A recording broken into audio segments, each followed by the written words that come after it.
Musi గోసా BJP భరోసా పేరు మీద గాంధీ సరోవర్ ప్రాజెక్టులు ఎవరైతే ఇల్లు కోల్పోతున్నారో మూసీ పరివాహక ప్రాంతాల్లో వాళ్ళందరినీ ఈరోజు బీజేపీ ఎమ్మెల్యేలు ఎమ్మెల్సీలు కూడా వెళ్ళి అపార్ట్మెంట్ వాసులతో కూడా మాట్లాడడం జరిగింది. మనతో మాట్లాడడానికి బీజేపీ ఎమ్మెల్సీ మల్కాజ్గిరి ఉన్నారు. సార్ చెప్పండి, గాంధీ సరోవర్ ప్రాజెక్ట్ పేరు మీద మంచి మంచి ఇల్లు కూడా పెద్ద పెద్ద అపార్ట్మెంట్లు కూడా కొలగొడుతున్నారు కాంగ్రెస్ గవర్నమెంట్. ఈ గాంధీ సరోవర్ ప్రాజెక్టు మీద కానీ లేకుంటే మూసీ రివర్ ఫ్రంట్ డెవలప్మెంట్ ఇష్యూస్లో ఏదైతే మూసీ రివర్ను ఎట్లా ప్రక్షాళన చేయాలనే స్కీమ్ చాలా మంచిది. కానీ మా బీజేపీ నాయకత్వంలో ఈరోజు రామచంద్ర గౌడ్ ప్రెసిడెంట్ నాయకత్వంలో మేము అక్కడ మధు పార్క్ ఫ్లాట్స్ కానీ లేకుంటే ఇక్కడ మన విఘ్నేశ్వర కాలనీ కానీ చుట్టుపక్కల తిరగడం అయింది. తర్వాత ఇప్పుడు గండిపేట కింద కూడా ఇక్కడ రావడం జరిగింది. మా ప్లాన్ ఏంటంటే మూసీ రివర్ను స్మెల్ కానీ దాని పొల్యూషన్ క్లీన్ చేయాలి. దాని కొరకు మన వాటర్ ట్రీట్మెంట్ ప్లాంట్స్ పెట్టి దాన్ని ఫస్ట్ మనం వాటర్ ట్రీట్మెంట్ పెట్టి పొల్యూషన్ కాకుండా చూసుకోవాలి. తర్వాత వాటర్ ఫ్లో ఏమైనా ఎక్స్ట్రా అయితే దాన్ని అవసరం ఉన్న దగ్గర ల్యాండ్ తీసుకోవడం, అవసరం లేని దగ్గర దాన్ని రిటైనింగ్ వాల్ కట్టుకొని దాన్ని చేయొచ్చు.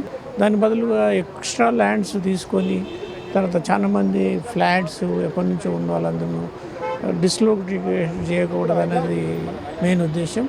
చాలామంది ప్రజలందరూ కూడా చాలా ఆందోళనగా ఉన్నారు. అది చేయకూడదు అనేది మా ఉద్దేశం.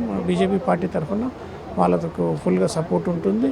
ఈ ఇష్యూ మీద గాంధీ స్టాచ్యూ పెట్టడం కానీ వాటర్ను క్లీన్ చేయడం కానీ మూసీ రివర్ని క్లీన్ చేయడంలో మాకు అబ్జెక్షన్ లేదు.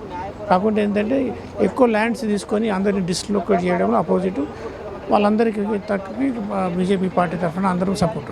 అంటే ప్రభుత్వం దగ్గర డబ్బులు లేవంటూనే వేల కోట్ల రూపాయలు ఇట్లా మూసీ ప్రాజెక్ట్ కోసం కూడా మేము ఖర్చు పెడతామని చెప్పేసి రేవంత్ రెడ్డి చెప్తున్నారు. అంటే టీచర్లకు ఇవ్వాల్సిన బకాయిలు, పెన్షనర్లకు ఇవ్వాల్సిన బకాయిలు, అట్లాగే పీఆర్సీ కూడా ఇవ్వకుండా కూడా వేల కోట్ల రూపాయలు ఇట్లా వృధా చేస్తున్నారు. అది గవర్నమెంట్ ప్రయారిటీస్ మార్చుకోవాలి. ఏది ప్రయారిటీ ఎవరికి అవసరం అనేది కంపల్సరీ చేయాలి. అది గవర్నమెంట్ చేసేది కరెక్ట్ కాదు. కాబట్టి మా బీజేపీ పార్టీ తరఫున కాంగ్రెస్ గవర్నమెంట్కు సూచన ఏంటంటే ప్రయారిటీస్ మార్చుకొని ప్రజల కొరకు ఎన్నుకున్నాము, ప్రజల కొరకు మనం మంచి సర్వీస్ చేయాలి. ఏది కరెక్టు, ఇమీడియట్గా ఏది అవసరం అన్నది ప్రయారిటీలు చేంజ్ చేసుకొని దానికి ఎడ్యుకేషన్ కూడా బడ్జెట్ పెంచాలని మేము ఎప్పటి నుంచి అంటున్నాం. ఎడ్యుకేషన్కు బడ్జెట్ పెంచి టీచర్స్ కానీ గవర్నమెంట్ ఎంప్లాయీస్ అందరూ కూడా బకాయిలు చెల్లించాలి. అదేవిధంగా మేము ఫైట్ చేస్తాం. అయితే మూసీ ప్రాజెక్ట్ కోసం వేల కోట్ల రూపాయలు ఖర్చు పెడుతున్నప్పటికీ టీచర్లకు కానీ అట్లాగే పెన్షనర్లకు, పేదలకు ఇవ్వాల్సిన స్కీములు కూడా ఇవ్వలేదు. అట్లాగే మూసీ ప్రాజెక్టుకు డెవలప్మెంట్ కాకుండా ప్రజలకు కావాల్సిన సంక్షేమ పథకాలు విడుదల చేయాలని చెప్పేసి కూడా ఎమ్మెల్సీ మల్కాజ్గిరి డిమాండ్ చేస్తున్నారు. కెమెరామెన్ శ్రీకాంత్, కిరణ్ కుమార్, గండిపేట్, హైదరాబాద్.